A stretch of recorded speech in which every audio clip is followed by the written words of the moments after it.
Hello, જય માતાજી, જય શ્રી કૃષ્ણ. બધાને કેમ છે? બધા મજામાં છો ને? હું પણ મજામાં છું. તો આજે આપણે સેવડો બનાવશું, મમરાનો સેવડો બનાવશું. આપણે છોકરાને સ્કૂલે નાસ્તો લઈ જવા માટેનો હોય એ માટેથી અમે સેવડો બનાવવાનો છે. આપણે છોકરાઓને નાસ્તામાં દઈ શકીએ એ માટે. તો હાલો આપણે પહેલા મમરા વઘારી નાખશું. તો એની માટે મેં 2 પાવડા તેલ રાખ્યું છે, ગરમ કરવા રાખી દીધું છે. તો ગરમ થાય પછી આપણે લીમડો નાખીશું.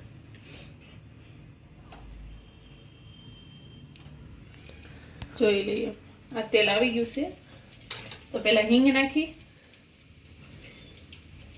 દીધી ને હવે આપણે હળદર નાખીશું. હળદર નાખી ને થોડો મીઠો લીમડો નાખી દઈશું. એ બધું સરખું હલાવી નાખશું.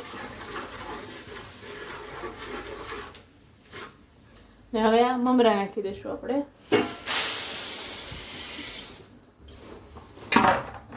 ને બધું હલાવી નાખશું 2 ચમચા.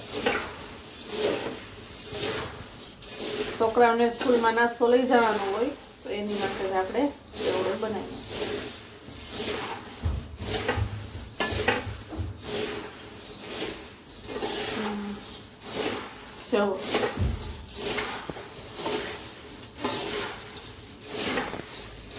પેલા મમરા વઘાર નાખીને તો એનો ટેસ્ટ બહુ સરસ આવે છે. મમરા વઘારી પછી બનાવીને એને તો બહુ મસ્ત ટેસ્ટ આવે છે. કોઈ પેલા મમરા વઘારે, કોઈ વઘારે નહીં.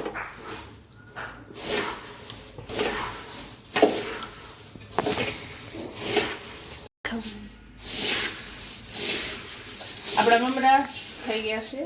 જો હવે એમાં થોડુંક મીઠું નાખી દઈશું. આપણે થોડુંક મીઠું નાખી દઈશું. હજી પાછું સેવડામાં આવશે એટલે. ને થોડુંક લાલ મરચું પાવડર. આ બધું મિક્સ કરી દઈશું આપણે.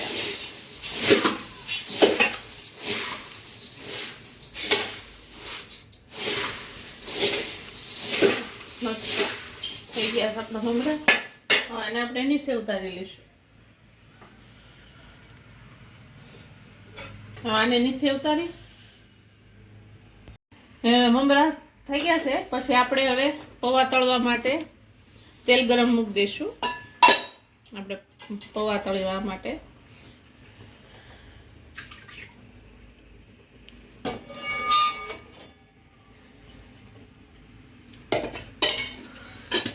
હવે આપણું તેલ ગરમ થાય ત્યાં સુધીમાં આપણે મસાલો બનાવી લેવું સેવડા નાખવાનો. એની માટે આપણે લાલ મરચું 1.5 ચમચી લાલ મરચું લેવાનું. એનો મસાલો બનાવેલો હોય ને તો સરસ લાગે છે. હળદર 1/2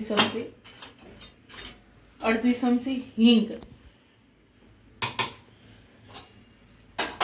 ને અંસળ પાવડર 1 ચમચી સંસળ લેવાનો. થોડુંક નાખ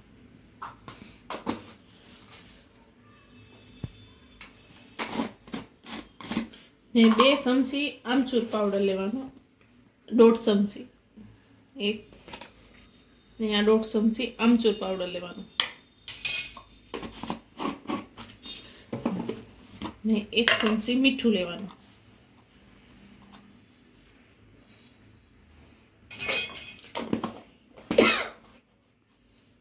અને આ બધું છે ને એને હવે આપણે મિક્સરમાં પીસી નાખવાનું. જો આપણે આ તેલ મૂકી દીધું છે, પણ સેવડામાં કઈ વસ્તુ જોઈએ ને આપણો આ મસાલો પણ પીસાઈ ગયો છે. જે આપણે મસાલો બનાવ્યો હતો ને એ મસાલો પીસાઈ ગયો છે. પછી ખાંડ, લીમડો, પાપડ અડદના, બટેટાનું સિંગદાણા ને ચોખાના મકાઈના પૌવા એ હવે આપણે બધું તળશું. અને એક સાઈડ મૂકી દઈશું. હવે આ બધું આપણે તળી નાખશું. જો મકાઈના પૌવા આપણે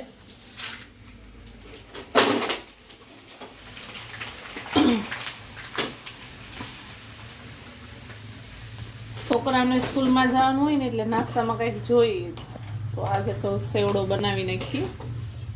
જો મકાઈના પૌવા મસ્ત તળાઈ ગયા છે.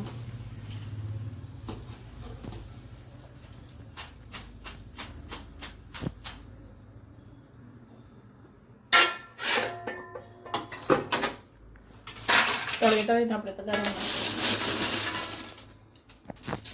એવી રીતે આપણે બધી વસ્તુ તળી નાખશું ને પછી મિક્સ કરી ક્યારે તમને બતાવ. જો આપણું બધી વસ્તુ તળાઈ ગઈ છે. આ બટેટાની વેફર, આ મકાઈના પૌવા ને આ છે અડદના પાપડ ને સિંગદાણા ને આ મીઠો લીમડો ને આ ખાંડ ને એ બધું પછી આપણે આ મોટા વાસણમાં એક લઈ લીધું છે આપણે મમરા. હવે એમાં બધું આપણે મિક્સ કરી દઈશું. ત્યાં મિક્સ કરી દેવાનું. ને હવે એની અંદર આપણે 2 ચમચી પહેલા નાખશું મસાલો, આપણે જે બનાવ્યો હતો ને મસાલો. એ તમે એકવાર આવી રીતે બનાવજો, બહુ મસ્ત લાગે. મસાલો બધો મિક્સ કરી જો અડદના પાપડ ને બધું નાખીને બનાવજો એકવાર, બહુ મસ્ત લાગે.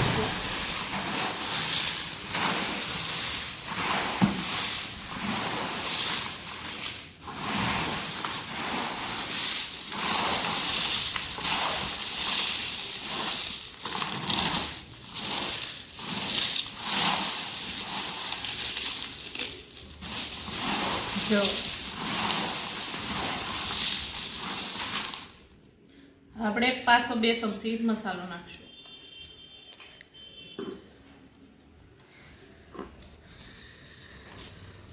મોટા વાસણમાં લઈ લેવાનું, પછી ભેળવી દેવાનું એટલે મસ્ત ભેળવાઈ જાય. ને પેલા 2 ચમચી ખાંડ નાખશું. દળેલી ખાંડ છે, આપણે દળેલી ખાંડ લેવાની, એનાથી ખાટો મીઠો સ્વાદ આવે. આપણે ખાંડ નાખીએ ને દળેલી, બહુ મસ્ત સ્વાદ આવે છે.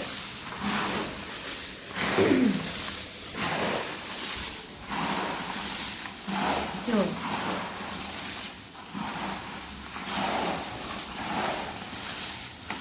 હવે 1 ચમચી નાખી દઈશું હવે મસાલો. જો ને 1 ચમચી દળેલી ખાંડ નાખી. કુલ 3 ચમચી આપણે ખાંડ નાખી છે. આપણો સેવડો થઈ ગયો છે તૈયાર. તમે તમારે બીજું કાંઈ નાખવું હોય તો નાખી શકો. મારા છોકરા છે ને, મારા છોકરાઓ બીજું કાંઈ નાખું છું તો ખાતા નથી, એટલે ખાલી મારે સિમ્પલ જ બનાવવું પડે. જો હું મારા ઘરમાં જેવો બનાવું છું ને એવો ને બનાવીને બતાવું છું. ને આ હવે સેલે આપણે મીઠા લીમડાના પાન નાખશું, નકર આપણે હારે નાખી તો મીઠા લીમડાના પાન બધા ભાંગી જાય. એટલે જો